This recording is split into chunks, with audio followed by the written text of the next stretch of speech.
The QS World Ranking for top universities worldwide just came out today. A surprise? Am I surprised about the results? Not really. As usual, the top 20 universities are significantly made up by American universities, US universities, and British universities that make up approximately 80% of the top 20. The rest is a couple of universities in Europe. In Europe, shout out to Switzerland, which has two universities, and then you have a couple of Asian universities, namely from Singapore. So shout out to Singapore as well. Now, these rankings come out every single year, and I believe this is a great point of reference, a benchmark for you. And you should be taking the QS World Ranking together with other rankings into consideration when it comes to making decisions about which university to study at. Now, you should be aware that these rankings, I'm taking as an example the QS World Ranking, but this largely applies to most rankings, consist of metrics, or rather universities are assessed on metrics which may or may not be relevant to you. I'll give you an example. So the QS World Ranking has 6 factors. Let me look at the list. So we have academic reputation. So that's pretty much the prestige that the institution has coming from other professional and professional in the education sphere. So there may be professors, for example. Employer reputation. So that is how much employers value a specific or people coming from a specific university. Then we have a faculty to student ratio. So they just, how many professors you have by or divided by the number of students at the university. Citation per faculty, while citation of papers, so that's purely an academic metric. International faculty ratio and international student ratio. These are self-explanatory. Now you see that these 6 metrics for most people are not that relevant, especially the first one, academic reputation, right? That make up 40% of the ranking.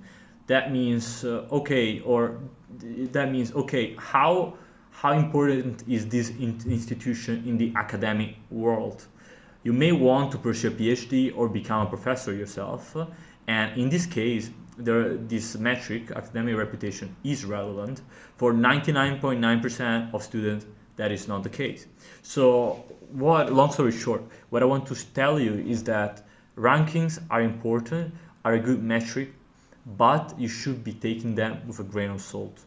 And especially you should be making the research about the rankings, how these rankings are computed, right? So that you have the broader picture and you understand what these rankings really mean beyond the slogans.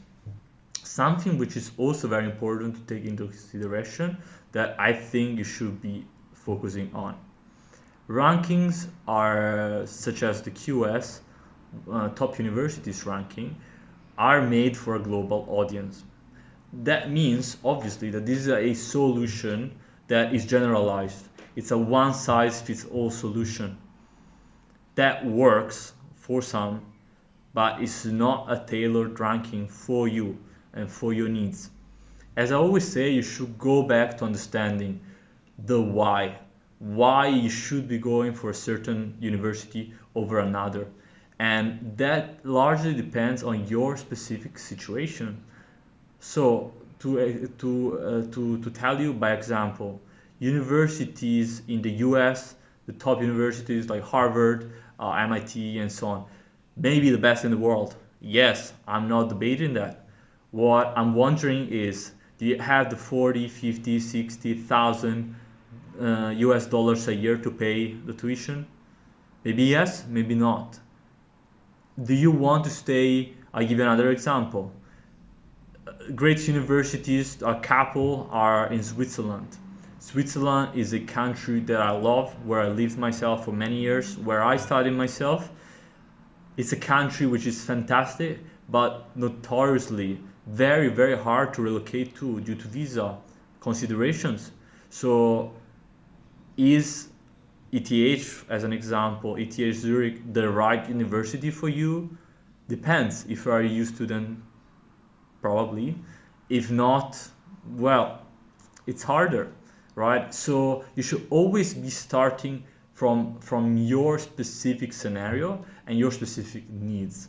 Rankings then, just like the QS Top Universities ranking, help you navigate the complexity and the sheer amount of options that you have. But that's just a tool. It doesn't tell you anything if you take it out of the right context. So keep that in mind when looking at these rankings. And again, think about the why.